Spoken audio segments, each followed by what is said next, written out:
Qué gusto saludarles, qué gusto verles, decía. Pues varios de nuestros hermanos están fuera de vacaciones, estamos en plena temporada vacacional, pero bueno, los que estamos aquí, ¿estamos listos para recibir la palabra? Sí. Pues vamos a ella. Le voy a invitar a que abra su Biblia, por favor, en el Evangelio según San Lucas, capítulo 24, versículo 32. Evangelio según San Lucas, capítulo 24, versículo 32. Continuamos con la serie Reuniones Cristianas según la Biblia. Y el título de la enseñanza del día de hoy, que es el tema número 3 de esta serie, es a manera de pregunta: ¿son malas las emociones? Esa manera de pregunta: ¿son malas las emociones? Vamos a leer Lucas capítulo 24, versículo 32. Haga todo lo posible por llegar rápido. No tenemos pantalla. O ponerlo, si puede poner la transmisión en su teléfono, ahí van a aparecer los versículos. O ya tenemos pantalla, ¿no, verdad? No, por eso decía que no. Entonces puede seguirlo ahí porque vamos a ver muchos versículos. La serie es Reuniones Cristianas según la Biblia y vamos a estar yendo a la Biblia mucho. Entonces sígalo en la transmisión, anote los versículos, trate de llegar lo más rápido posible. Yo voy a hacer mi mayor esfuerzo por decir los versículos claramente, pero si me espero a que los busque todos, pues vamos a irnos de aquí como a las 12 de la noche, entonces para poder ir avanzando. Lucas 24, 32 dice: y se decían el uno al otro, ¿no ardía nuestro corazón en nosotros mientras nos hablaba en el camino y cuando nos abría las Escrituras? El propósito de esta serie es que veamos en la Biblia, lo que tenemos aquí, qué podemos esperar que ocurra en nuestras reuniones, en nuestros cultos, en reuniones justamente como esta que estamos celebrando el día de hoy. En la enseñanza anterior llegamos a la conclusión de que lo que ocurre en nuestras reuniones congregacionales es el resultado de ¿qué? De lo que ocurrió con cada uno en lo individual, de esa comunión que nosotros tenemos con Dios cada día en lo individual. Por cierto, ¿cómo nos fue en estas semanas después de esa enseñanza? ¿Hicimos ajustes en nuestra vida, en nuestra agenda para poder tener más tiempos de comunión con Dios? Bueno, cada uno respóndalo. Y si usted lo hizo, estoy seguro de que su fe ha sido fortalecida, de que está disfrutando de plenitud en el Señor. Y si no lo hizo, bueno, lo invito a que lo haga. Siempre podemos hacerlo. Está abierto ese trono de la gracia para que usted y yo podamos ir, acercarnos y recibir esa gracia para el oportuno socorro. La comunión con Dios en lo individual influye y afecta la comunión colectiva con Dios. Cuando el pueblo se reúne para adorar a Dios, sí afecta qué tanto cada uno estuvimos en oración, en lectura de la palabra, en comunión con el Señor. Vimos en la palabra de Dios ese privilegio que tenemos de tener acceso a la presencia de Dios en cualquier momento, en cualquier tiempo. Y hoy vamos a responder a la pregunta del título: ¿son malas las emociones? Más específicamente, ¿es malo emocionarnos en nuestras reuniones? La respuesta la vamos a encontrar en la Biblia. Algunos ya la tienen, pero vamos a ir a la Biblia, a un por qué, si ya es que tienes tú la respuesta. Cuando hablamos de emociones, no podemos evitar que vengan a nuestra mente pensamientos relacionados con escenas que hemos visto en videos o incluso reuniones en las que hemos estado, en las que hay un desbordamiento de emociones fuera de control, y esto provoca que el propósito principal sea opacado. ¿Cuál es el propósito principal de una reunión? Bueno, el propósito principal, por lo menos dos, es adorar a Dios, así como lo hacíamos de manera colectiva. El propósito es edificar a los creyentes, que los creyentes seamos edificados todos. Y cuando hay ese descontrol, por supuesto que el propósito pues, se opaca, se distrae. Pero por otro lado, tampoco podemos negar que hay reuniones en donde todo está limitado a lo intelectual, en donde se rechaza o hasta se sataniza todo lo emocional. No podemos negar que hay reuniones así. El programa, los cantos, la predicación, todo es protocolo y carece de espontaneidad. Parece que ya sabes qué es lo que va a ocurrir, ya sabes qué es lo que va a pasar, cronometrado así. Y todos están así, ¿no? Cuidadito y muevas una pestaña así porque ya te manipularon, ya tus emociones están muy a flor de piel. Yo pregunto, ¿habrá un punto intermedio? Yo creo que sí, y la Biblia nos muestra, ¿no?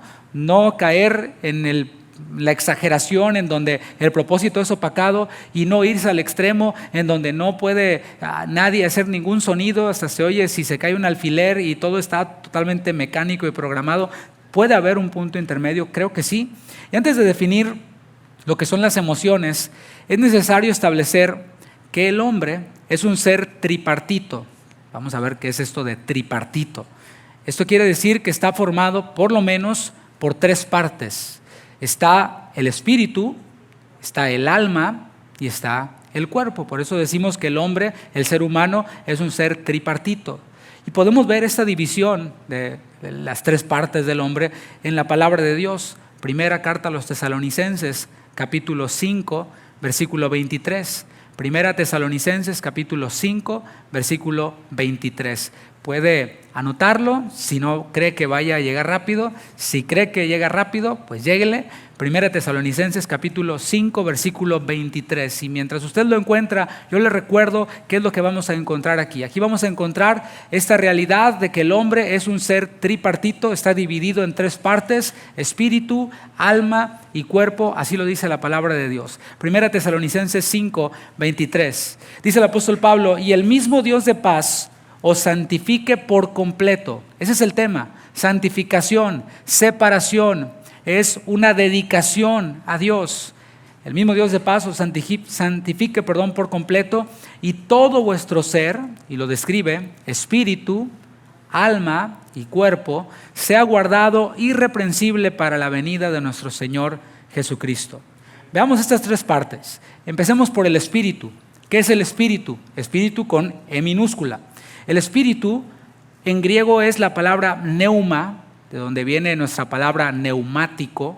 Esta palabra neuma o espíritu es nada más y nada menos que el soplo de Dios. Acompáñame a Génesis capítulo 2, versículo 7. Es en donde Dios está creando todas las cosas. Y cuando crea al hombre, a diferencia de los animales, a diferencia de las cosas inanimadas, de los mares, de todos los cielos, Él solo con su palabra, con la palabra de su poder, dijo que fueran y fueron. Pero el hombre fue distinto a todas las demás cosas. Vemos aquí en Génesis 2:7 cómo Dios no solo habló, sino que hizo una acción más. Dice Génesis 2:7: entonces Jehová Dios formó al hombre del polvo de la tierra y sopló en su nariz aliento ¿de qué? De vida. Y fue el hombre un ser viviente. Ahí vemos el Espíritu de Dios, Dios soplando vida, Dios comunicando vida a este polvo que estaba allí frente a él. Vemos cómo al comunicarle Dios vida al hombre, también le comunica su carácter. Las montañas no tienen el carácter de Dios.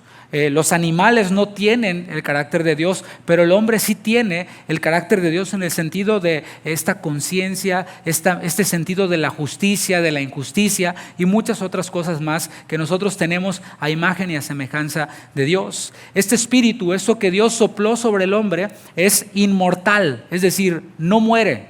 Repito, el espíritu, el hálito de vida, el soplo de vida de Dios sobre el hombre es inmortal.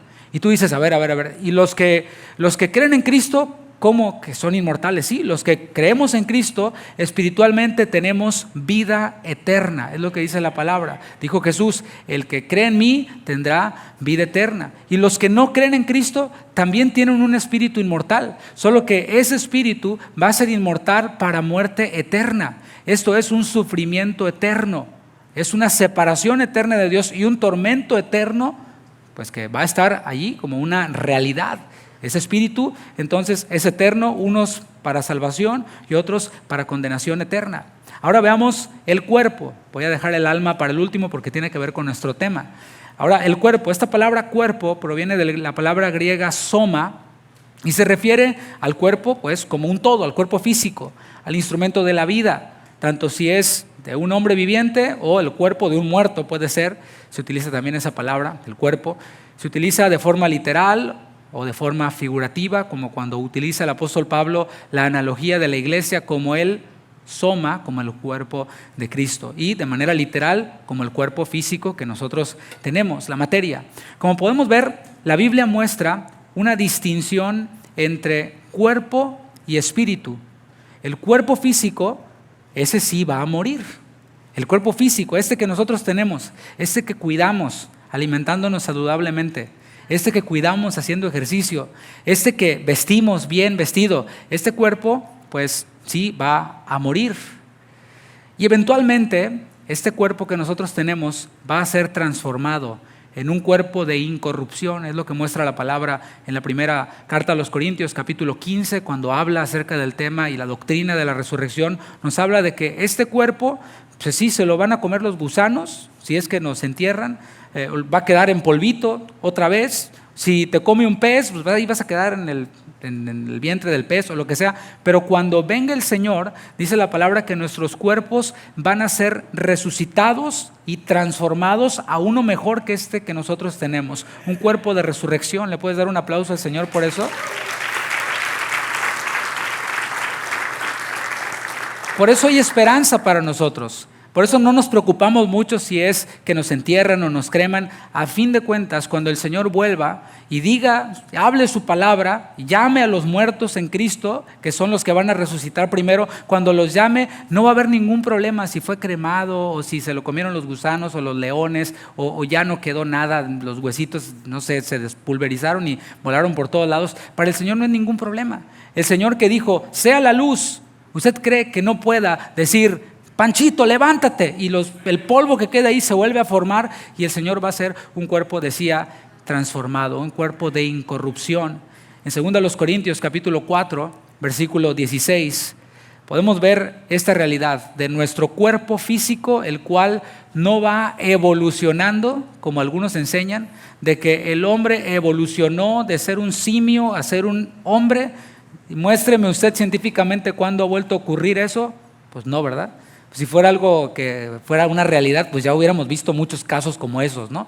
Pero el hombre no va evolucionando, el hombre va involucionando. Es decir, puede tener ciertos picos en donde cuando nace, pues está bebito, va creciendo, se va desarrollando, llegan a la adolescencia, a la juventud, a su plenitud, ¿verdad? Se ven bien, pero luego se van bajando, ¿verdad? Y ya no es galán el varón, ¿verdad? Ya es galón, ya la varona pues ya no tiene cuerpo de Coca-Cola, sino ya como de Coca-Cola en bolsita, ¿no? Así ya como de esa de 3 litros. Ya va involucionando el cuerpo y luego entra uno a los 40. No está mi hermano que cumplió 40 esta semana. No está, anda allá afuera.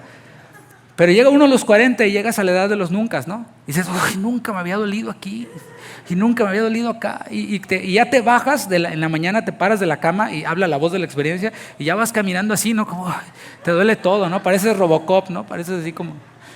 ¿Por qué? Porque el cuerpo pues va deteriorándose. Empiezan a salir las arrugas, las patas de gallo y las hermanas se las quieren operar y poner botox y cosas. Bueno, el cuerpo pues va tarde o temprano deteriorándose. 2 Corintios 4:16. Eso era para que lo encontrara, espero lo haya encontrado. Dice, esta versión que tengo yo es la Nueva Traducción Viviente y dice, es por esto que nunca nos damos por vencidos. ¿Qué le parece lo que dice la palabra? No nos damos por vencidos. Nosotros no somos de los que retrocedemos en nuestra vida cristiana. El Señor nos lleva de triunfo en triunfo. Pero hey, si todavía no ha terminado el Señor contigo en donde te tiene, no esperes que el Señor te promueva a otro lado o te mueva a otro lado. Te va a regresar. Y si no, pregúntale a Jonás. Ahí va Jonás, huyendo de la voz de Dios. Y cuando le fue todo mal, salió todo embarrado, todo lleno de los ácidos del pez, ¿qué creen? El Señor le volvió a decir lo mismo. Le dijo, yo no te dije que te fueras a otro lado, ni voy a cambiar mi plan. Yo tengo un plan contigo. Y dice, no nos damos por vencidos. Aunque nuestro cuerpo está muriéndose, dice esta versión, y sí, ¿verdad? O sea, va involucionando, se va deteriorando. Nuestro espíritu va renovándose cada día. Eso es el espíritu de aquellos que están en comunión con Dios, que están creciendo y madurando. Además de espíritu y cuerpo, el hombre tiene alma. En el Antiguo Testamento se utiliza la palabra hebrea nefesh y es vitalidad. Es el centro donde radican los sentimientos, las pasiones, el conocimiento y la voluntad de cada persona humana. Esa es la palabra nefesh en hebreo que describe el alma. Y en el griego, en el Nuevo Testamento, se utiliza la palabra psuque. De allí se derivan muchas palabras. Psicología, psicólogo, ¿sí? Esta es la palabra psuque y es simplemente el asiento de la personalidad. Así lo define el diccionario bíblico esta palabra suke. Así que el alma, o en el alma, se concentran por lo menos 3 aspectos. No se confunda, el hombre es tripartito, pero ahora estamos hablando del alma. Hay 3 aspectos que se concentran en el alma y son la personalidad, los pensamientos y las emociones o sentimientos. Eso es lo que vamos a ver. Hechos capítulo 14, versículo 22. Hechos 14, 22, para que veamos esa palabra suke, la que nosotros entendemos como alma, en donde se encuentra la personalidad, los pensamientos y las emociones, para que veamos esta palabra utilizada, siendo empleada en la Escritura. Hechos 14, 22, lo pongo en contexto. Pablo había sido apedreado en Listra tras predicar el Evangelio y se levantó de manera milagrosa. Los que lo apedrearon dijeron, este ya está muerto, nadie sobrevive a una pedrada de estas, y se fueron, lo dejaron ahí tirado, ni siquiera lo asistieron, sin ningún tipo de humanidad, lo dejaron allí, se fueron y el Señor milagrosamente levantó a Pablo. Algunos creemos que resucitó, murió y resucitó, pues no hay ningún problema para Dios hacer eso. Así que Pablo se levanta de manera milagrosa y haya sido que resucitó o simplemente se levantó, lo milagroso está en que no fue directamente al hospital, no fue directamente con algún médico. ¿Saben a dónde fue el apóstol Pablo? Pues fue otra vez a la ciudad de donde lo sacaron para apedrearlo. Ahí va, de nuevo. Por eso anteriormente en Corintios dijo, nunca nos damos por vencidos. No en mis sueños, en mis metas, no, en la voluntad de Dios. No nos damos por vencidos. Y ahí va Pablo, en vez de ir al hospital, en vez de ir a tratarse con un médico, va de nuevo a la ciudad de donde lo sacaron para apedrearlo y es acompañado por Bernabé para juntarse con los hermanos. Esto es lo que hacía, Hechos 14, 22, confirmando los ánimos. Ahí está la palabra suke, confirmando el alma, confirmando las emociones, confirmando la parte interior de los discípulos, exhortándoles a que permaneciesen en la fe. Permanecemos en la fe, mis hermanos, también involucrando nuestra alma, nuestros sentimientos, a que permaneciesen en la fe y diciéndoles, es necesario que a través de muchas tribulaciones entremos en el reino de Dios. Y cuando dijo eso, Pablo se le cayó un ojo, ¿no? Y lo recogió y se lo volvió a poner. Pues lo habían apedreado, ¿no? Y podían ver ellos lo que había ocurrido con Pablo, pues lo habían apedreado. Él dice, bueno, ¿saben qué, mis hermanos? Esto no se trata de pare de sufrir. La vida, ni la vida cristiana, ni la vida aquí en la tierra es pare de sufrir, sino es vivir a Cristo. Y esto implica sufrimiento. No solamente se nos ha concedido que creamos en Él, sino también que padezcamos por Él, que fue lo que le dijo Pablo a los filipenses. Voy a leer una definición del diccionario acerca de las emociones. El diccionario de la Real Academia Española dice que las emociones son un interés repleto de expectativa con que se participa en algo que está sucediendo. Está pasando algo y yo estoy involucrado en eso y tengo expectativa. Viene de la palabra latina emotio, la emoción, dice es la variación profunda pero efímera del ánimo. O sea, se emociona uno y luego pasa, ¿no? La cual puede ser agradable, algo bonito, algo feliz o algo penoso, algo triste, y presentarse junto a cierta conmoción somática. Las emociones le permiten a todo individuo, dice esta definición, establecer su posición respecto al entorno que lo rodea, siendo impulsada hacia otras personas, objetos, acciones o ideas. El propósito de nuestra vida, es decir, nuestra meta, al menos para los cristianos, debe de ser conocer a Dios. Diga, conocer a Dios. Es bueno que nos planteemos, ¿no? ¿Cuál es mi propósito de vida? No, yo nomás quiero una troca, una Tundra. Ok, bueno, ese puede ser tu propósito, muy respetable. Cada quien se pone sus propósitos. Yo nada más quiero comprar una casa en River Oaks. Yo solo quiero pegar en la radio para ganar mi primer millón, decía el salmista aquel, ¿no? Cada quien tiene sus metas, pero se supone que para los que hemos creído en Cristo, ¿sí? Los que tenemos esta como nuestra única regla de fe y de conducta, para nosotros nuestra meta es conocer a Dios. Y de acuerdo a nuestra meta, planeamos conocer a Dios. Y de acuerdo a nuestra meta, nosotros decidimos. Esta decisión que voy a tomar va a contribuir con mi meta, que es conocer a Dios, o me va a apartar de mi meta. Estoy donde estoy y estoy creciendo en Cristo. Esta decisión que voy a tomar me va a separar de esto que estoy haciendo para conocer más a Dios, bueno, esa es la decisión, o me va a apartar. Entonces decía que nuestra meta debe ser conocer a Dios. Así lo dijo Pablo en Filipenses 3:10, te lo leo.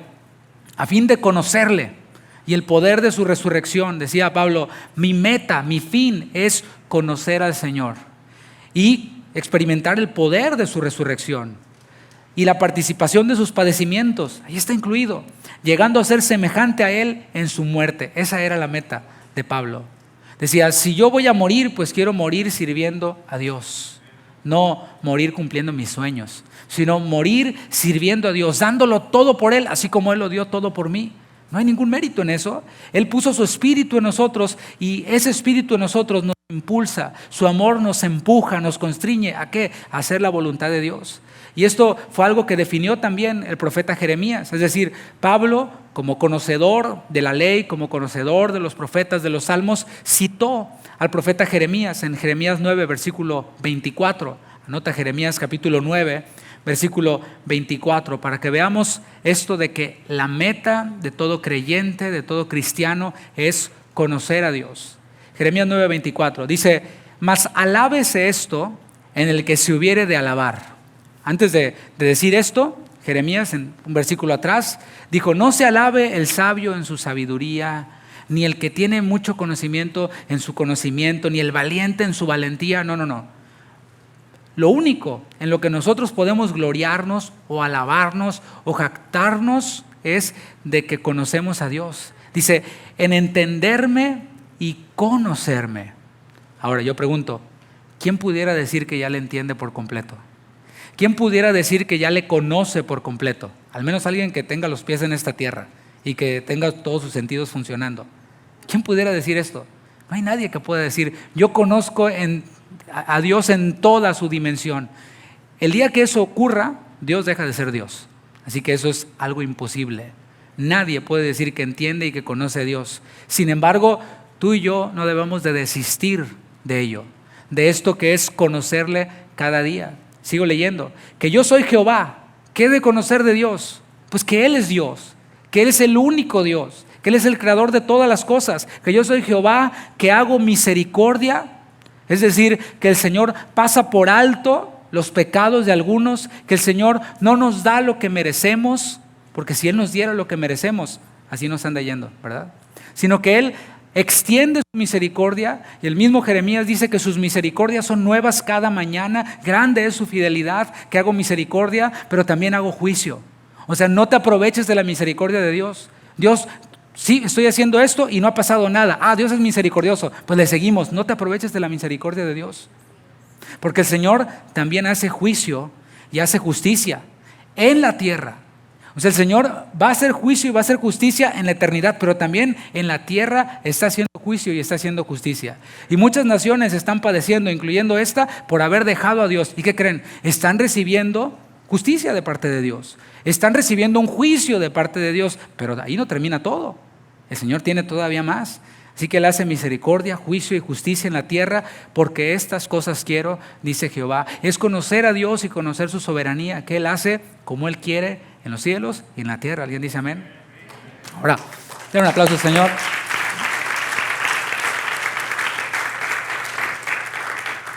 Ahí está establecido ya que nuestra meta es conocer a Dios, la meta de una persona piadosa, de una persona cristiana. Ahora surge una pregunta o dos preguntas. ¿Con cuál parte de nuestro ser conocemos a Dios? ¿Con cuál parte de nuestro ser nos relacionamos con Dios? Son unas preguntas, ¿no? ¿Acaso lo hacemos únicamente con la mente? Pues sí, o sea, lo hacemos con nuestra mente, pero no únicamente con la mente. Conocemos a Dios con nuestra mente. ¿Cómo y dónde? Pues en la palabra de Dios, como dice el Salmo 1, meditando en ellas de día y de noche, para ser como árboles plantados junto a corrientes de aguas que dan su fruto en su tiempo y su hoja no cae, y todo lo que hace prosperará, ¿no? Cada día meditamos en la palabra de Dios y allí conocemos a nuestro Dios, en la palabra, en las Escrituras. Pero nuestra relación con Dios va más allá de la teoría. Y no solo conocemos a Dios en las Escrituras. Nuestra experiencia, nuestro conocimiento, nuestra relación con Dios va más allá de la teoría. Dios se encarga de llevarnos de la teoría a la práctica.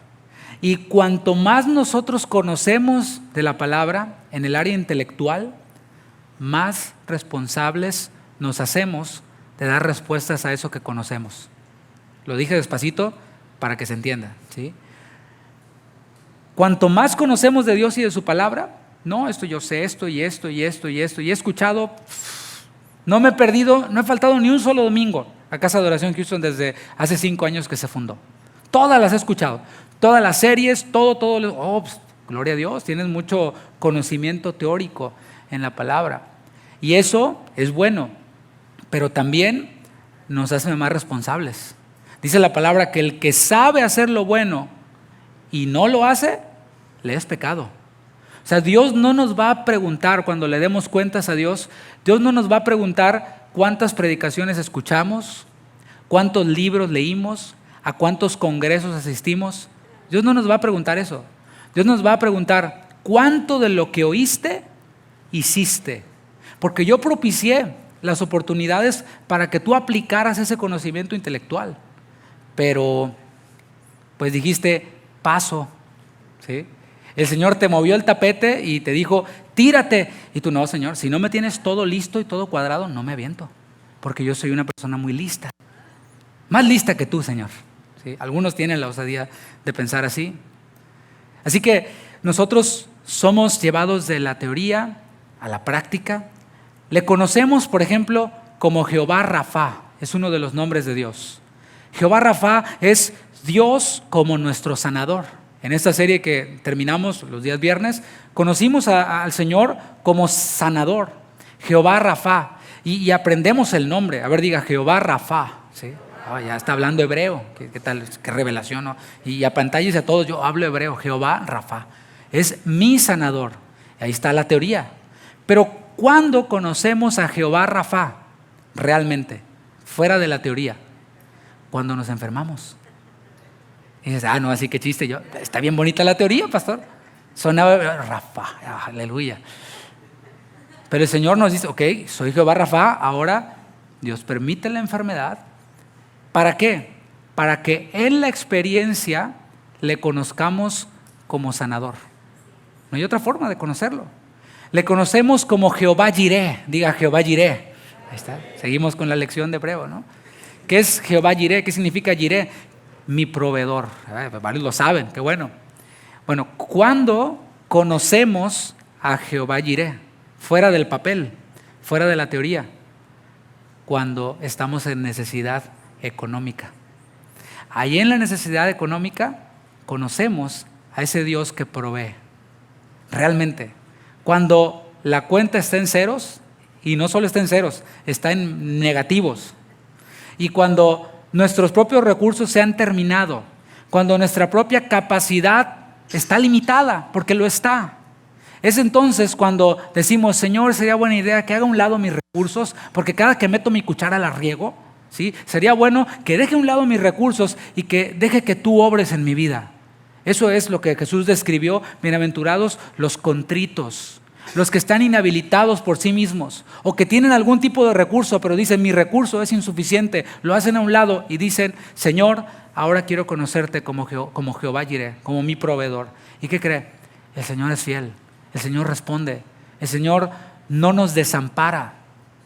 Dice la palabra, no he visto a justo desamparado, ni su descendiente que no tenga el iPhone 13. Es que, a ver, no he visto justo desamparado ni su descendiente que no tenga auto del año. ¿Verdad que no dice así? Pero es que luego le queremos poner a Dios expectativas que Él no dijo. Él dijo, no te dejaré, no te desampararé. Así como los pajarillos tienen que comer, así tú vas a tener que comer. Así como los lirios tienen que vestir, así tú vas a tener que vestir, aunque sea del Ross o de Fallas Paredes o de Goodwill.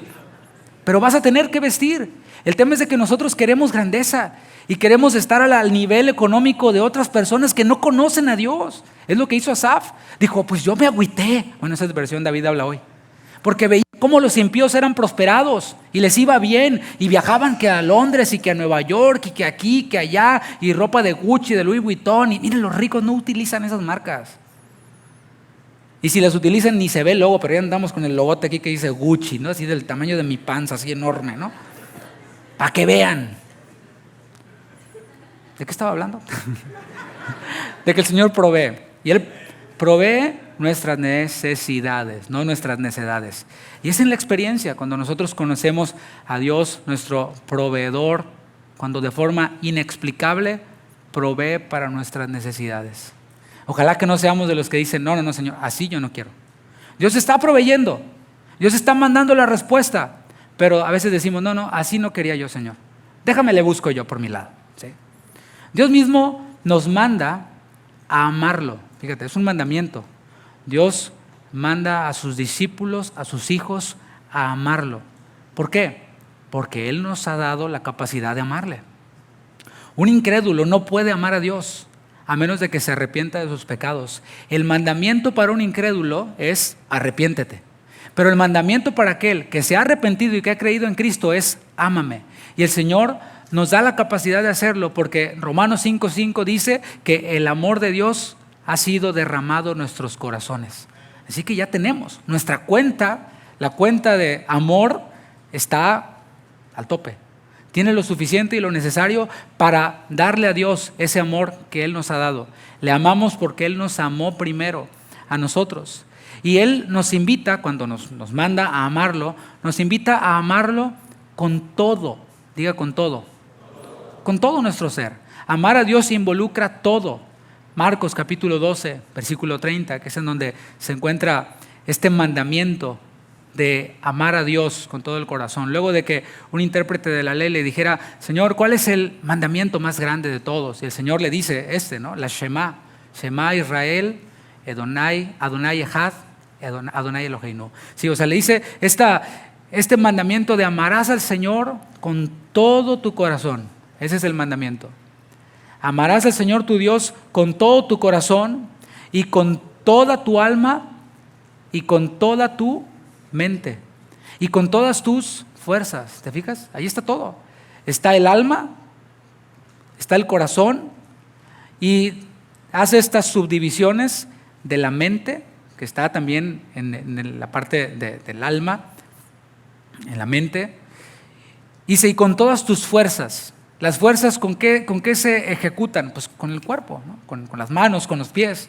Ese es el principal mandamiento. Y luego está un segundo mandamiento, pero estamos centrándonos en en donde vemos involucrado todo nuestro ser para amar a Dios, para conocer a Dios, para amar a Dios. Vamos a ver algunos ejemplos bíblicos, porque es lo que queremos ver. Queremos respaldar nuestra respuesta, que ya la estamos respaldando, de que si son malas las emociones en nuestra relación con Dios, si es malo emocionarme cuando me relaciono con Él, si es malo emocionarme cuando me reúno. Bueno, estamos respondiendo esta pregunta y vamos a responderla de nuevo con la Biblia. Si vamos a la Biblia y leemos cuidadosamente el libro que está en medio, el libro de los Salmos, tiene 150 capítulos.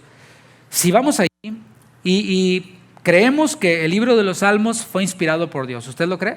Pues está ahí entre los 66 libros. Dice Timoteo, o Pablo a Timoteo le dice que toda la escritura es inspirada por Dios, incluido el libro de los Salmos. Así que no salgamos con cuentos de que no, que eso sí, que eso no. Si está aquí lo creo, si está aquí lo practico. ¿Por qué? Porque una de las solas que se proclamó en la Reforma fue la sola escritura.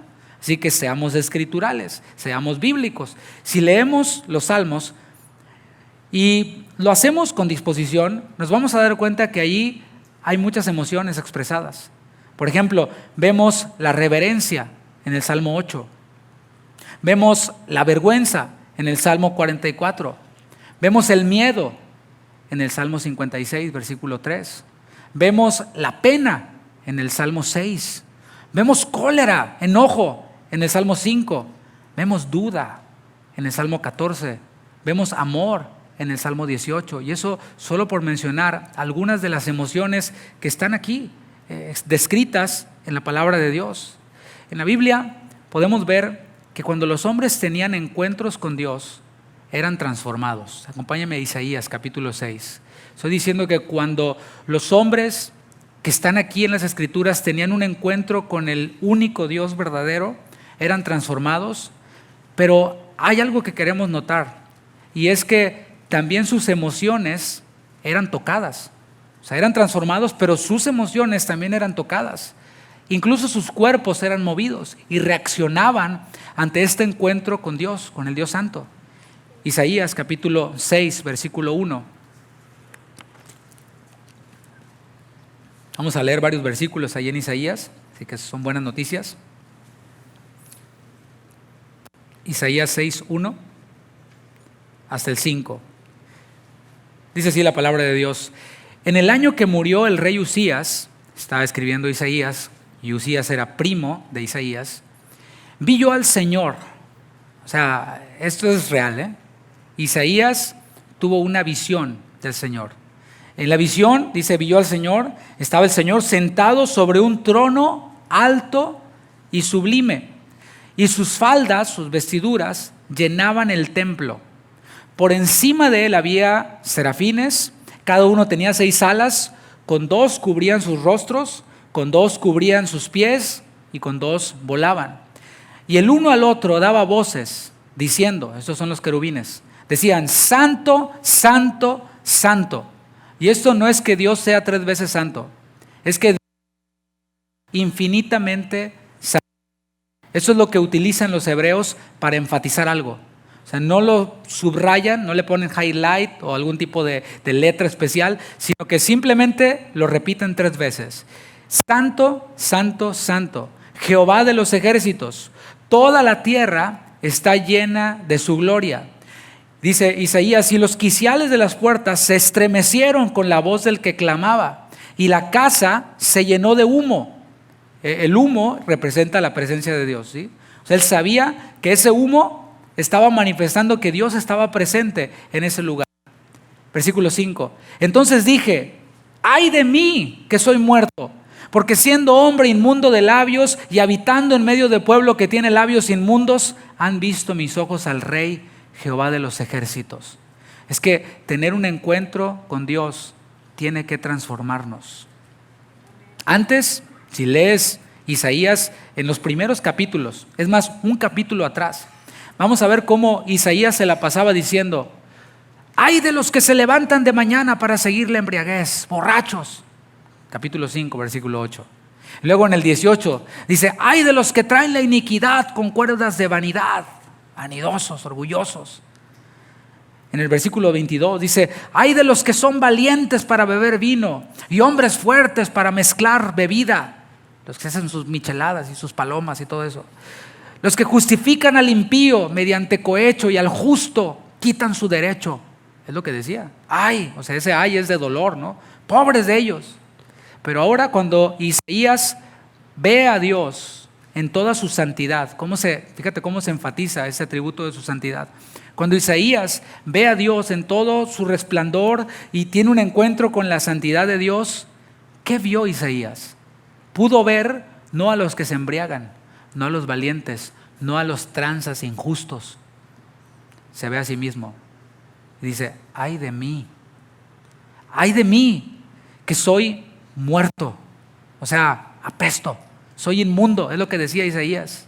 No solo yo apesto, soy un hombre inmundo de labios. Y es que Isaías no era ningún borracho, no era ningún pervertido, era un profeta de Dios, pero ahí reconoció, cuando vio la santidad de Dios, que nuestras justicias son como trapos de inmundicia. Es lo que reconoció allí Isaías. Dijo, mis labios están inmundos y vivo no en la nación más grande, el pueblo escogido por Dios, no, vivo en un pueblo inmundo también. Sin embargo, mis ojos han visto a Dios. Yo te pregunto, ¿habrá sido esto un encuentro que involucró las emociones? Sin duda, por supuesto que sí. O sea, no me imagino ahí Isaías, el humo y los quiciales de las puertas estremeciéndose y los ángeles, los querubines cantando, santo, santo, santo, y él, ay de mí, que siendo inmundo soy muerto. ¿Verdad que no? Tuvo que involucrar las emociones. ¿De dónde sacamos nuestros patrones de que no, todo así, no me muevo?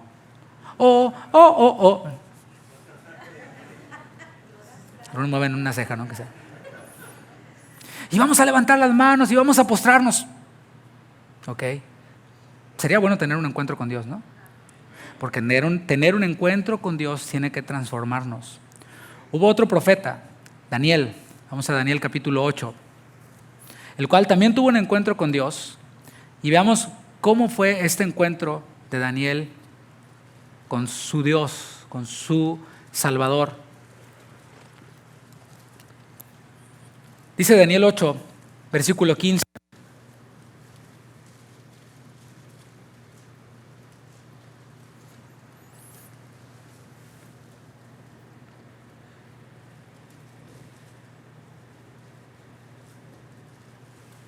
Dice, y aconteció que mientras yo, Daniel, consideraba la visión, procuraba comprenderla. Él también tuvo una visión de Dios.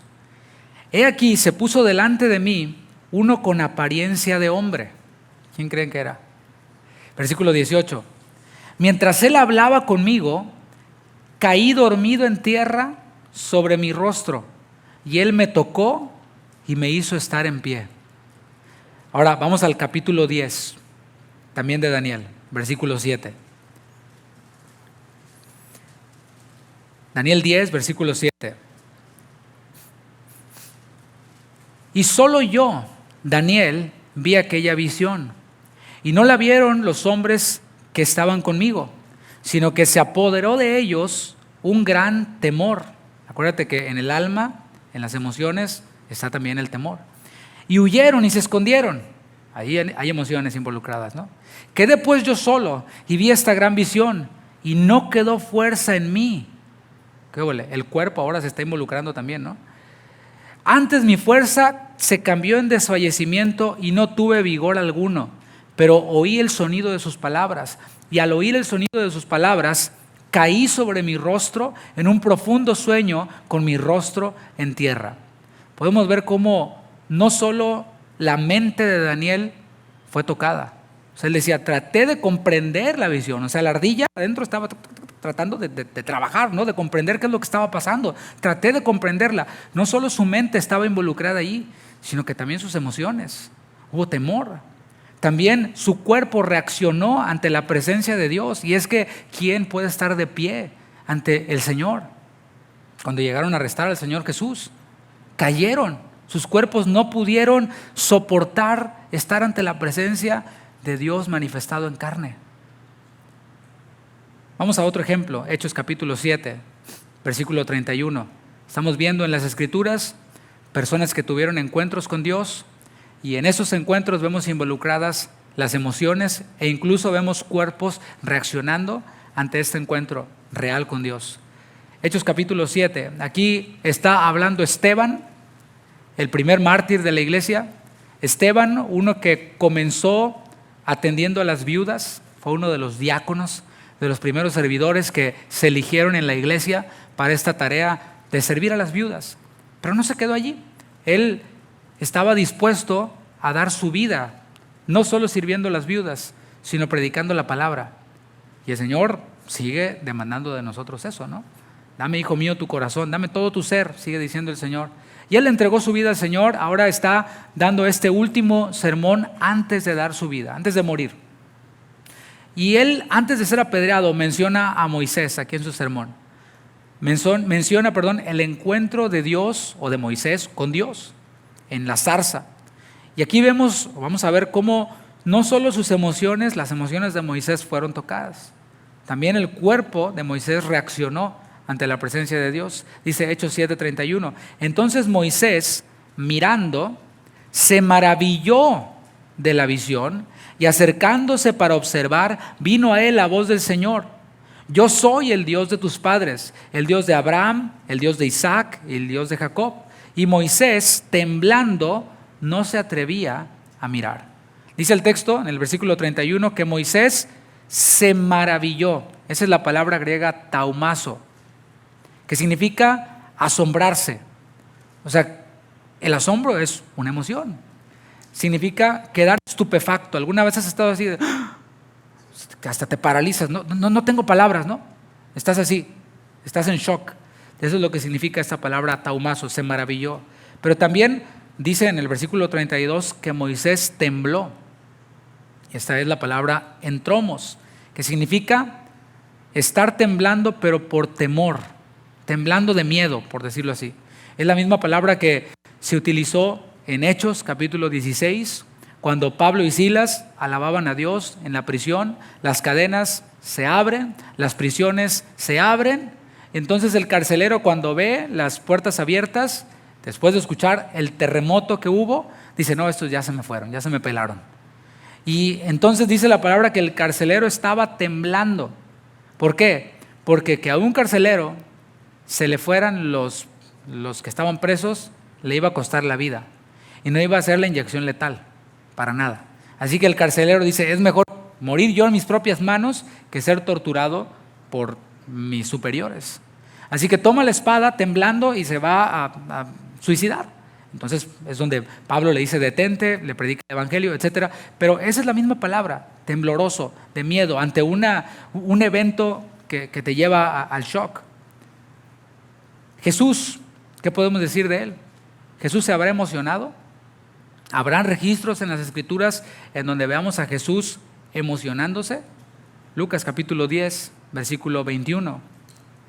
Vemos cómo el Señor Jesús se emocionó cuando veía cómo aquellos que eran menospreciados por la sociedad recibían la revelación de que Él era el Mesías.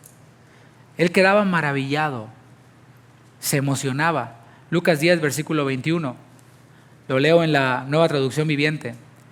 En esa misma ocasión, Jesús se llenó de gozo del Espíritu Santo.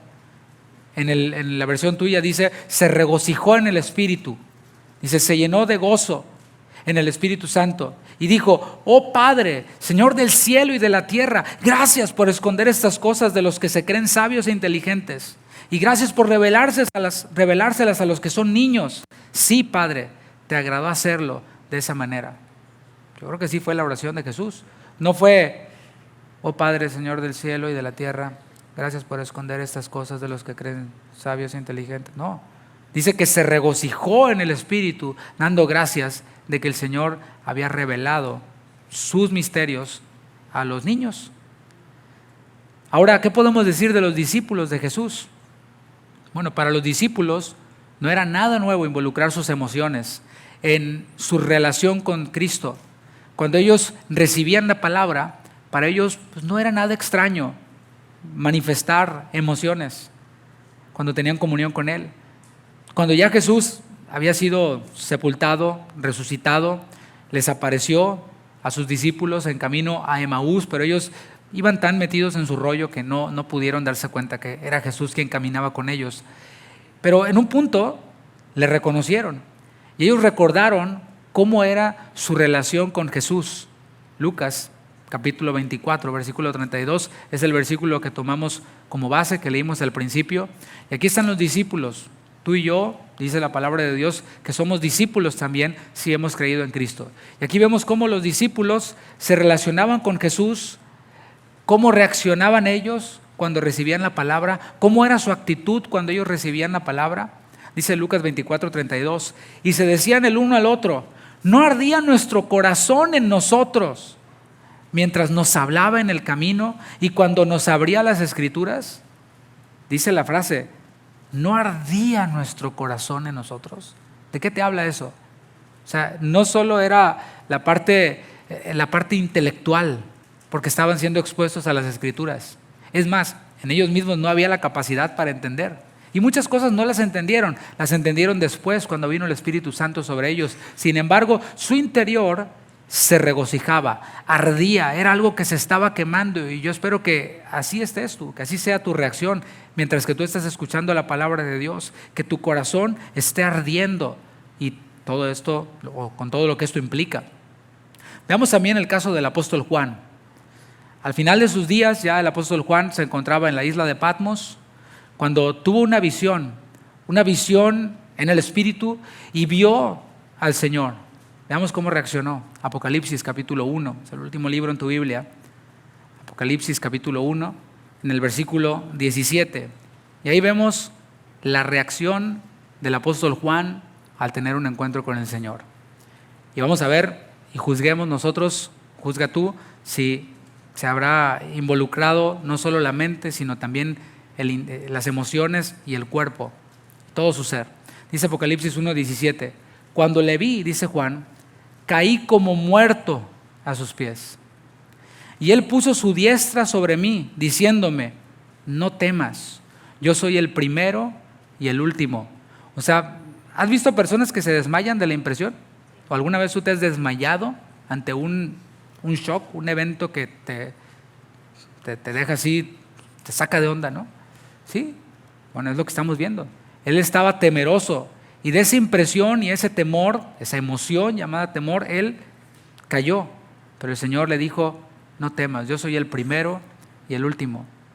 Bueno, a esas alturas, y después de ver solo unos cuantos, aclaro, solo unos cuantos de los muchos versículos que hay al respecto, ya podemos responder a la pregunta del título. ¿Son malas las emociones? La respuesta es no. Escucha esto, a Dios no le molesta que involucremos todo nuestro ser cuando nos relacionamos con Él, ya sea en lo individual o en lo colectivo. Si está en su palabra, en ningún momento vemos a Dios castigando, recriminando, regañando a alguien de todos estos que involucraron sus emociones. Así que podemos llegar a la conclusión de que a Dios no le molesta que nos emocionemos cuando nos relacionamos con Él, ya sea en lo individual o en lo colectivo. A lo largo de la historia han habido personas que ponen por encima de esto que hemos visto, ponen sus prejuicios. Por encima de esto que hemos visto, ponen sus gustos personales y comienzan a censurar las emociones en las reuniones cristianas. Uno de ellos hace años dijo lo siguiente durante una sesión de preguntas y respuestas en su conferencia.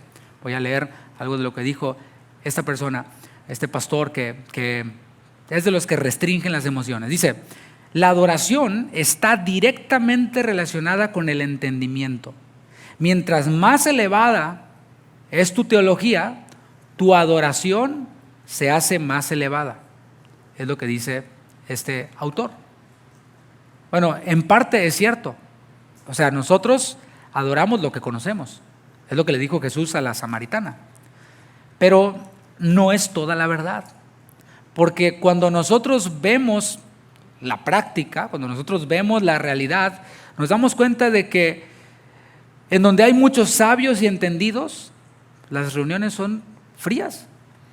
O sea, como que es la constante, ¿no? En donde hay muchos sabios y entendidos, hay una frialdad en la adoración. ¿No debería ser al revés? Que fuera más elevada la adoración, pero no, parece que es más restringida. Y por otro lado vemos cómo en el ambiente de los niños, de los que no pues son grandes eruditos, los que son sin letras y del vulgo, en ese ambiente pues vemos al Espíritu de Dios moviéndose y vemos sus espíritus ardiendo por el Señor. Pues mira, yo no sé del griego, no sé del hebreo ni del arameo, muy apenas hablo español y medio así, pero yo cuando soy expuesto a la palabra, cuando adoro al Señor, mi espíritu arde dentro de mí. Bueno, es lo que yo veo en la práctica, no sé si sea solamente yo, quizás me equivoque y sea solo mi perspectiva.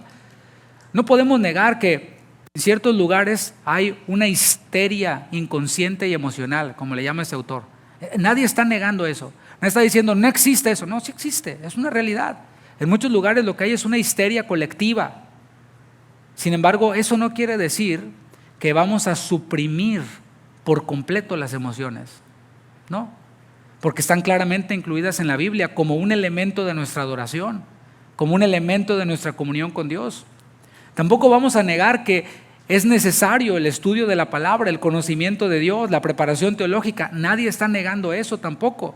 Es necesario que conozcamos a Dios a través de las Escrituras, que usemos el discernimiento espiritual. Es necesario. Lo que quiero que veamos es esto. Una cosa no está peleada con la otra. las emociones y el intelecto no están peleados. O sea, no tenemos que elegir entre conocimiento y erudición y emocionalismo o emociones, para ser más precisos. No tenemos que elegir. Podemos y debemos abrazar las dos. Ese es el problema y lo vamos a estar viendo a través de la serie. Que ciertos autores, ciertos movimientos, ciertas denominaciones incluso nos ponen a elegir entre las dos. Y no hay que elegir entre las dos. Podemos y debemos de abrazar las dos si queremos ser bíblicos. O sea, vemos en entenderme y conocerme, porque esto quiero, dice el Señor, pero también vemos a Isaías involucrando sus emociones, a Daniel cayendo como muerto a sus pies. O sea, están las dos cosas, no tenemos que elegir entre una y la otra, son las dos. No son malas las emociones, respondiendo a la pregunta. Lo que está mal es dejarnos guiar por las emociones hacia destinos que contradicen a Dios. Eso es lo que está mal. Por ejemplo, hoy me siento triste, no voy a ir a la iglesia.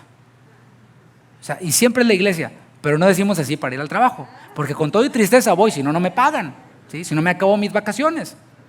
Pero luego salimos muy románticos así, ¿no? Eso es dejarte guiar por las emociones hacia un destino que contradice la palabra de Dios. O decir cosas como, pues no siento levantar mis manos y adorar, me siento muy mal, ¿ok? Eso es de nuevo, dejarme guiar por mis emociones para ir a un destino que contradice a Dios mismo. O decir cosas como, no me siento aceptado en esta iglesia, mejor me quedo en casa, ¿sí? ¿Ok? Eso es de nuevo, dejarme guiar por mis emociones hacia un destino que contradice a Dios. O decir cosas como, yo siento un celo por el orden, por eso me enfarisea que otros hermanos se emocionen en la reunión. No le enoja, le enfarisea, ¿sí? Bueno, esas emociones debemos de sujetarlas y decir como el salmista en el Salmo 103, versículo 2. El salmista que también tenía alma y emociones, y esa alma y esas emociones le querían dominar y le querían apagar que su corazón ardiera para adorar al Señor. El salmista decía, bendice alma mía a Jehová. Así que sí están las emociones, pero estas se han de sujetar a la palabra de Dios. Y si me siento triste para ir a la iglesia, pues digo, bendice alma mía a Jehová. Si me siento que no me aceptan en la iglesia, que soy el más menospreciado y que yo no encajo allí, que ay, me rompió el corazón la hermana porque no me saludó. Bueno, digo, bendice alma mía a Jehová. ¿A dónde voy a ir? ¿A dónde voy a ir? Voy a seguir mi tour de iglesia en iglesia en iglesia y ya voy en la iglesia 105 y todavía no encuentras la iglesia perfecta. Cuando la encuentres no vayas porque la vas a echar a perder. Pero decir, bendice alma mía a Jehová. Cuando diga, no siento levantar mis manos porque no sabes cómo me está yendo, digamos, bendice alma mía a Jehová. Esas emociones debemos entonces de sujetarlas. Lo que está mal entonces, ¿qué es? Las emociones no son malas, más bien es malo dejarme guiar por mis emociones hacia destinos que contradicen a Dios. Las emociones no son malas. Lo que está mal es manipular las emociones de las personas, pero escúchalo bien, manipular las emociones de las personas para engañarlos, para desviarles de Cristo. Presten mucha atención a eso, porque todo lo que involucra un culto, una reunión, todo puede de alguna u otra forma predisponer de manera positiva o negativa las emociones de las personas. Todo. La música que nosotros tocamos, los acordes, así sean himnos, o sea el órgano, o sea lo más sublime, tarde o temprano va a manipular las emociones de las personas. Lo gráfico, la iluminación, el olor, todo de alguna manera va a manipular las emociones de las personas. Y no está mal que se utilicen ciertos recursos para que las personas se dispongan mejor. ¿Me explico? O sea, el grupo de alabanza se prepara, ensaya, conectamos un montón de cosas, a veces no funcionan, etcétera, ¿sí? Pero ¿todo para qué? Para que usted pueda engancharse con la alabanza. ¿Cómo se sintió hoy que no hubo proyección? Estaba cantando lo que se acordaba, ¿no? Bueno, cantaré con el entendimiento, pero bueno, pues no entiendo nada, ¿no? Pero ahí le sigo. O sea, bueno, esto lleva un propósito de provocar algo en nosotros, de ayudarnos de alguna manera que nos conectemos con la adoración. Entonces, no podemos decir, no se manipulan las emociones. Sí, o sea, las canciones incluso llevan eso, los salmos llevan eso.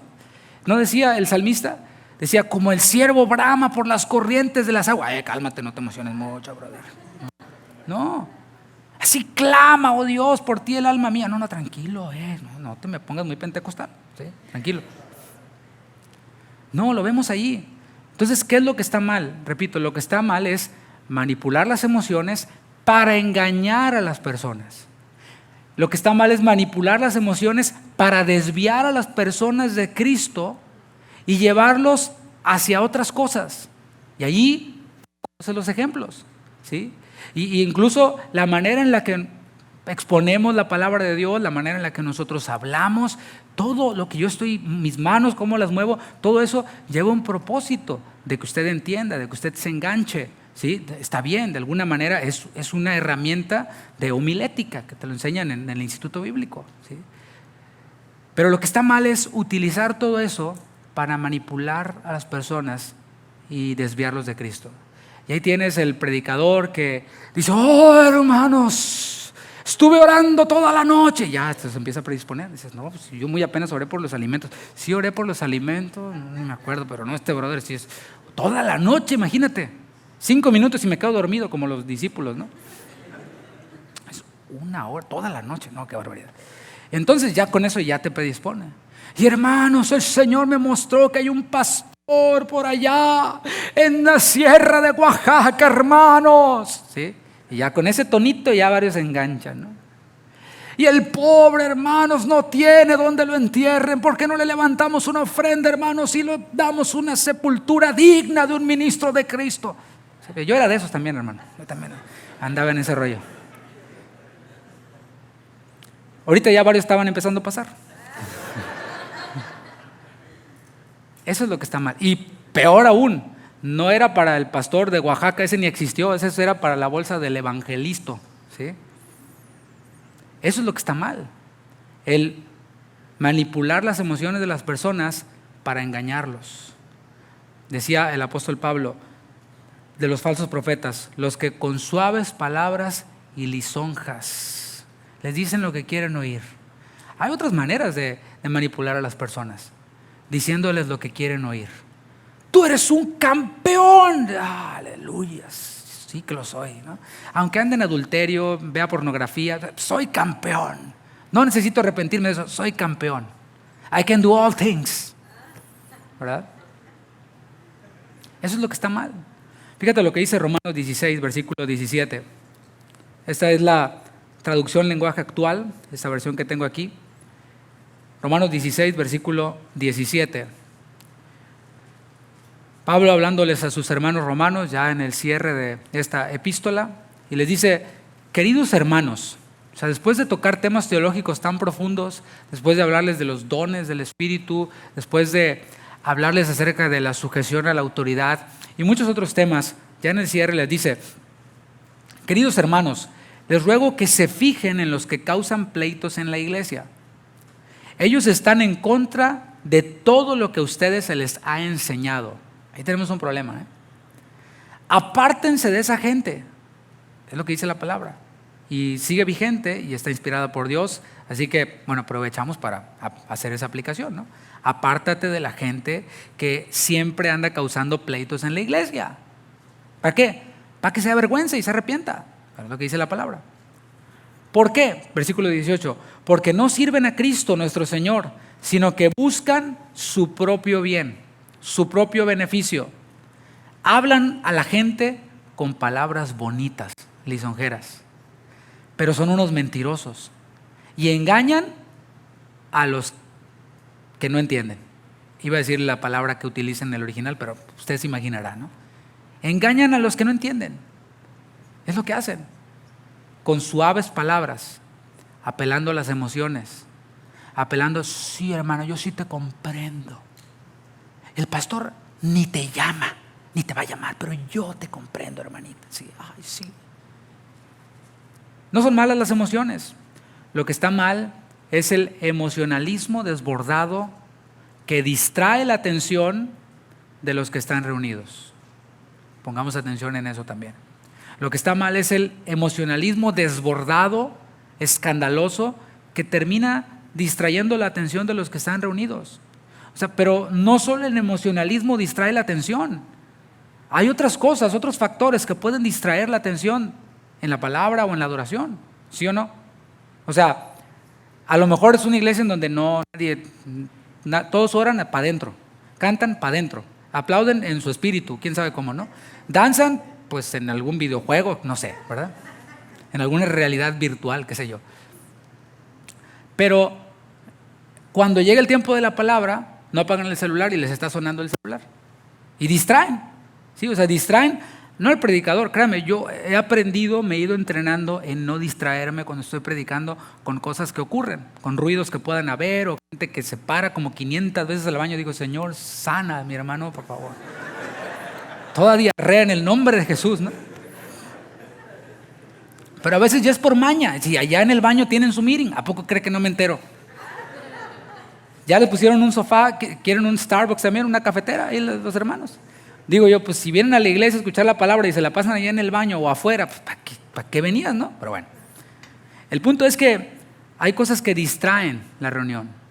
Puede ser, de pronto, sí, un niño que llora. Por eso estamos trabajando en que no haya niños durante la predicación. No porque seamos como Herodes, que quiere matar a todos los niños, sino porque pues, no queremos que hayan distracciones durante la predicación y porque gracias a Dios hay un espacio donde pueden estar. Y dices, no, es que yo quiero estar ahí en la reunión. Pues, ok, hermano, hermana, pero tu niño va a distraer. No te preocupes, en bien poquito tiempo crecen y ya vas a poder estar acá. Es un breve tiempo, nada más, ¿sí? Decía de las distracciones, en estas emociones desbordadas, y es que los corintios estaban cayendo en eso. O sea, hablaban en lenguas muchos y al mismo tiempo, y en voz alta. Todos querían profetizar y se interrumpían unos a otros. Cuando estaba dando su profecía a alguno, el otro le interrumpía. No, pero es que a mí el Señor me dijo. No, y el otro, un desorden, un desastre, ¿no? Por eso Pablo dio un mandamiento. Dice primero a los Corintios 14, versículo 40. Un versículo que es importante, pero que ha de entenderse bien después de todo lo que he dicho en esta hora con 7 minutos. Primero a los Corintios 14, versículo 40. Si ya lo tiene, diga, ya lo tengo.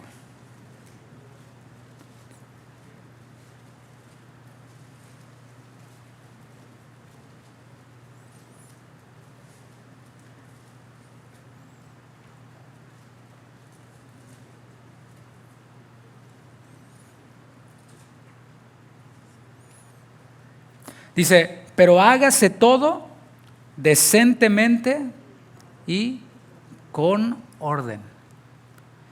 Sería absurdo interpretar este mandamiento de Pablo como que está diciendo que todas nuestras emociones deben de estar desactivadas cuando nos reunamos. Sería absurdo. ¿Por qué? Porque un versículo antes dijo, procuren profetizar. No impidan hablar en lenguas. O sea, él está mandando a que no impidan hablar en lenguas. Así que sería absurdo, por eso digo, interpretar que pues nada de esto debería ocurrir en una reunión. Jamás. Yo eso no lo quiero en mis reuniones. Esto es algo de lo que vamos a estar viendo a lo largo de esta serie. Pudiera seguir aquí con el tema que viene, pero vamos a dejarlo aquí. Para concluir, Dios nos creó con emociones. Esto lo vemos en la palabra, lo vivimos día con día. Y la realidad es que las usamos para muchas cosas, ¿sí o no? Para muchas cosas usamos nuestras emociones. Así que no las desechemos cuando nos reunamos. Usemos nuestras emociones para expresar nuestro anhelo por Dios, nuestro anhelo por su presencia cuando nos reunimos.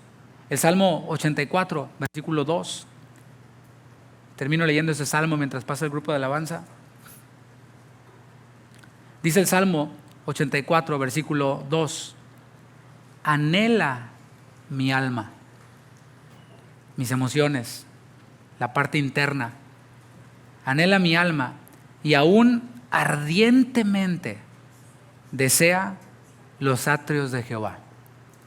Ahí me detengo un momentito. Los atrios eran como la cochera, el equivalente a la cochera del templo. Esos eran los atrios. Era la entrada. O sea, anhelo los atrios de Jehová. Es en donde ya está el pueblo. Y cuando iban en sus peregrinaciones, iban cantando porque se iban a reunir con el pueblo. Decía el salmista, anhela los atrios de Jehová. Mi corazón, la parte interna de mi ser, y mi carne, o sea, la parte material, las cuerdas vocales, mi carne cantan al Dios vivo. Y de nuevo, ese es solo uno de los muchos versículos que nos muestran que debemos de involucrar todo nuestro ser, incluidas nuestras emociones, para relacionarnos con Dios, para conocer a Dios. Así que yo le invito a que se ponga de pie, vamos a orar y vamos a poner en práctica, porque eso es algo que prometimos en esta serie, poner en práctica lo que vamos aprendiendo, lo que vamos recibiendo. Así que vamos a terminar orando, adorando al Señor, alabando al Señor. Oremos y cantemos con el entendimiento. Quizás no te sepas las canciones, no están en la pantalla, pero puedes irlas escuchando y luego irlas aprendiendo y repitiendo en ti. Y que puedas hoy adorar al Señor, exaltar al Señor junto con nosotros. Cierra tus ojos, levanta tus manos y utiliza también tu carne, tus cuerdas vocales para orar. Decirle, Señor, gracias porque te has revelado a mí. Gracias porque te has revelado a mí como el único Dios verdadero. Gracias porque puedo conocerte. Puedo conocerte como Jehová mi sanador. Puedo conocerte como Jehová mi proveedor. ¿Habrá alguien aquí que necesite sanidad? ¿Habrá alguien aquí que necesite ayuda de Dios en la parte económica, que esté en necesidad económica? Nos gustaría orar por ti, mi hermano, mi hermana. Puedes venir aquí al frente rápidamente. Si estás enfermo, si estás en alguna necesidad, queremos orar por ti. Voy a pedirle al pastor Juan, a los líderes que me ayuden, por favor, a orar por los que van a estar pasando. Pudiéramos orar a través del miércoles como lo hacemos y el Señor obra, pero queremos también aprovechar esta oportunidad para orar por ti. Ahora mismo los líderes, sus esposas, imponer nuestras manos sobre ti con todo respeto, con reverencia, y pedirle al Señor que obre en cualquier necesidad que tú tengas. Señor, aquí estamos, Padre, pidiéndote que obres en nuestro interior, pidiendo que sanes los cuerpos enfermos, pidiéndote que restaures a los que están en necesidad. Venimos a ti, Señor. Levanta tu voz y adora al Señor. Te adoro, Señor.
Adora al Señor.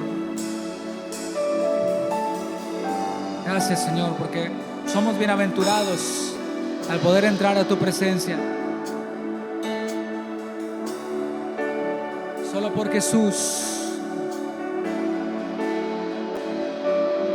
Oh, Señor. Vamos, levanta tus manos, mi hermano, levanta tu voz. Adórale.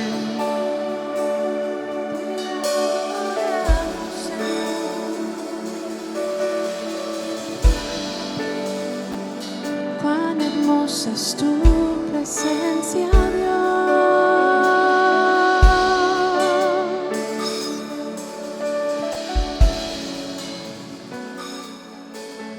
No hay mejor lugar, mi Dios, que poder estar en tu presencia.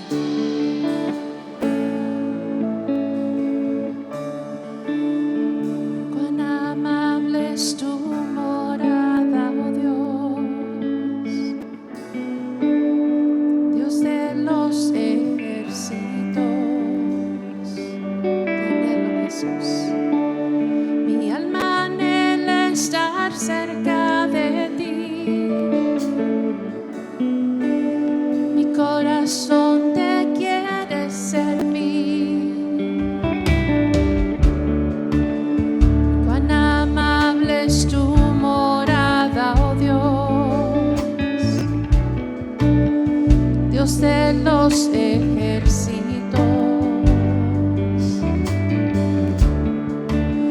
Mi alma anhela estar cerca de ti. Mi corazón te quiere servir. Dichoso aquel que en tu casa está. Siempre te bendecirá.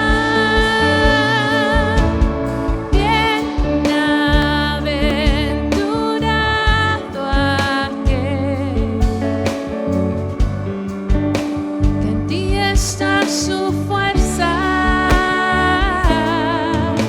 en cuyo corazón está.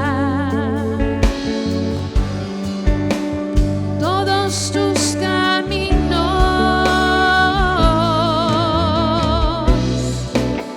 el valle de tinieblas pasará, mas tú lo sostendrás.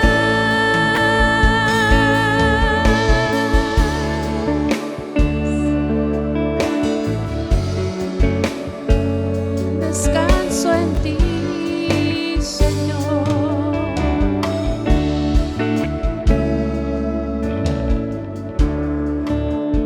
Cuán amable es tu morada, oh Dios,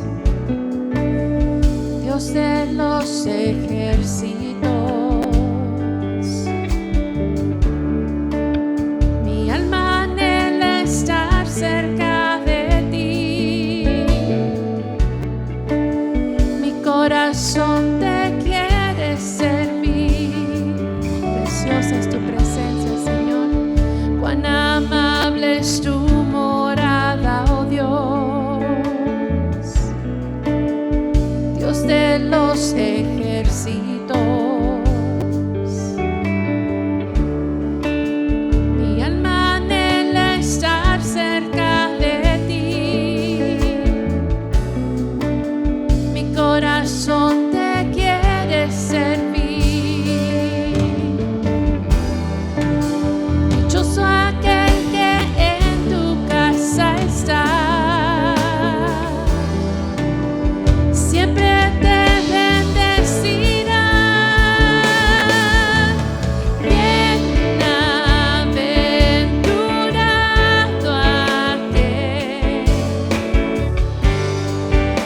que en ti está su fuerza, en cuyo corazón está.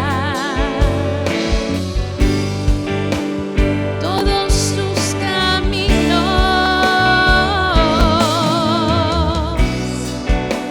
el valle de tinieblas pasará,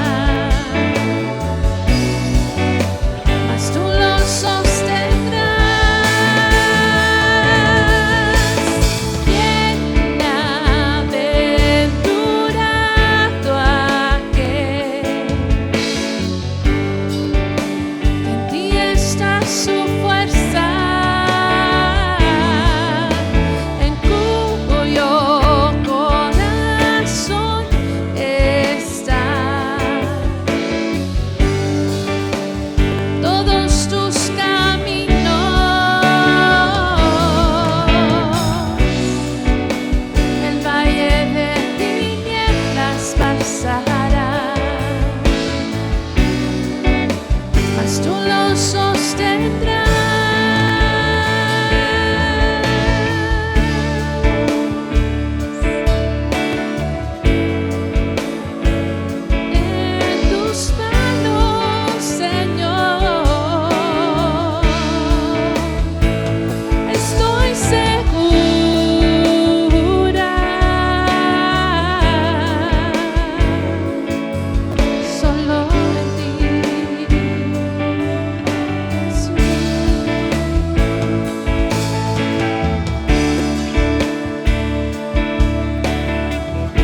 su fuerza,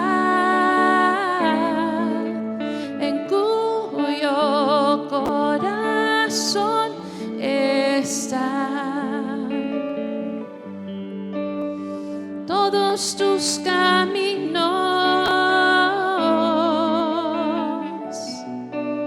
el valle de tinieblas pasará, mas tú lo sostendrás. Bienaventurado aquel que en ti está su fuerza, en cuyo corazón está. Todos tus caminos,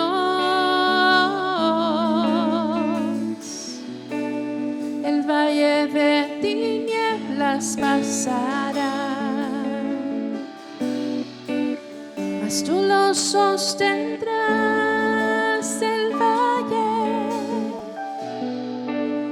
El valle de tinieblas pasará, mas tú lo sostendrás.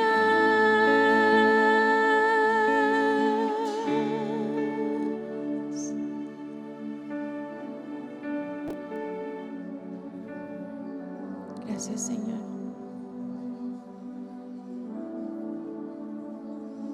Tú eres nuestro sostén y tú eres nuestra fortaleza, Jesús.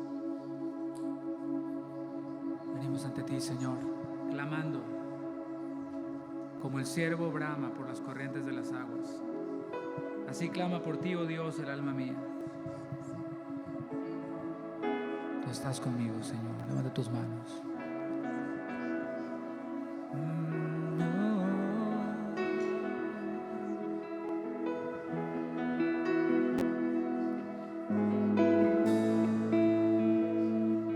Como el ciervo brama por las aguas, así clama por ti mi alma.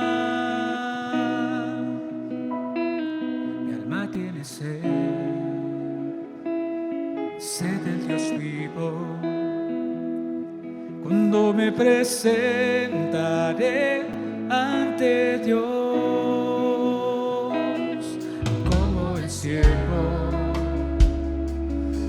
por las aguas, así clama por ti mi alma. Mi alma tiene sed, sed del Dios vivo. Cuando me presentaré ante Dios, fueron mis lágrimas y pan de día y de noche, mientras me dicen todos dónde está tu Dios. Porque te abates, alma mía, y te turmas. Pon tu confianza solamente en tu Dios. Mi alma está abatida, de ti me acordaré. Si el mar se embravece, de nada temeré. Cada día mandas tu misericordia, tu canción de noche conmigo estará.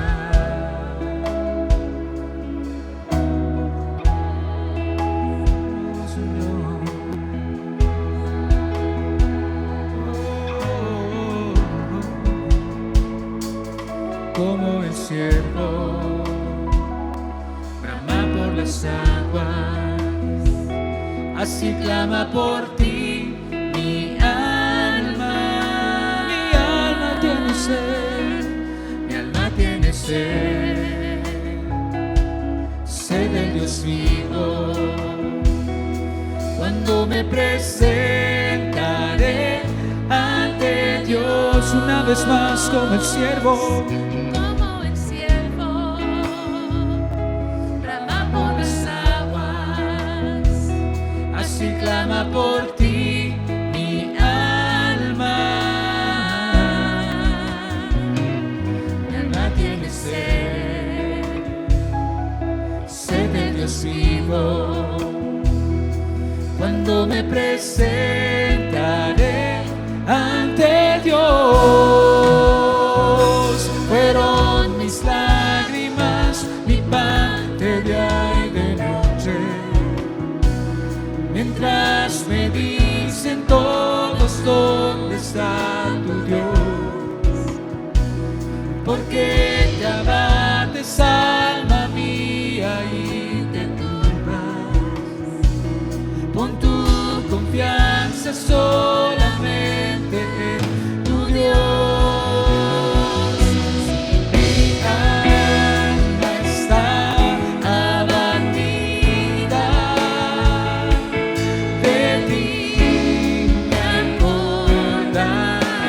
de ti me acordaré. Si el mar se embravece, de nada temeré. Cada día mandas tú misericordia, canción de noche conmigo estará. Mi alma está abatida, de ti me acordaré. Si el mar se embravece, de nada temeré.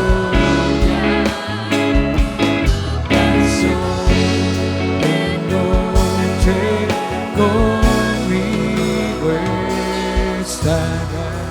misericordia, canción de noche conmigo estará. Mi alma está abatida,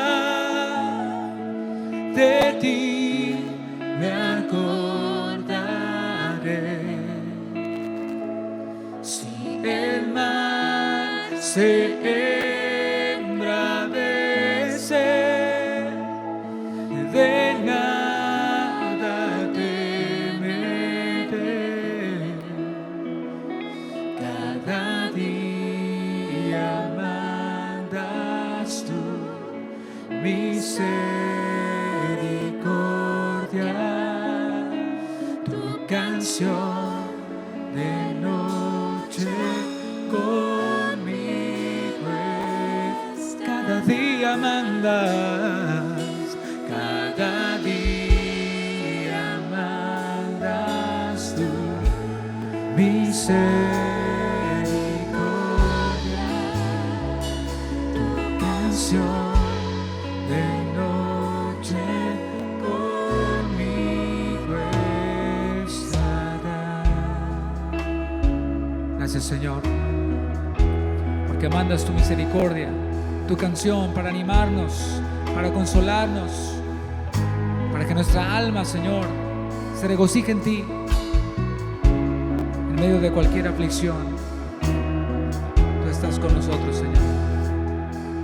Por eso te damos gracias, por eso te alabamos, te exaltamos, te glorificamos. Dale un fuerte aplauso a nuestro Dios. Grande eres tú, Señor, digno de suprema alabanza. Oh, engrandece al Señor. Gracias, Señor. Dale más fuerte ese aplauso a nuestro Dios. Te adoramos, te exaltamos con todo nuestro ser, Señor. Gracias, Jesús. Gracias, Padre. Gracias, Espíritu Santo.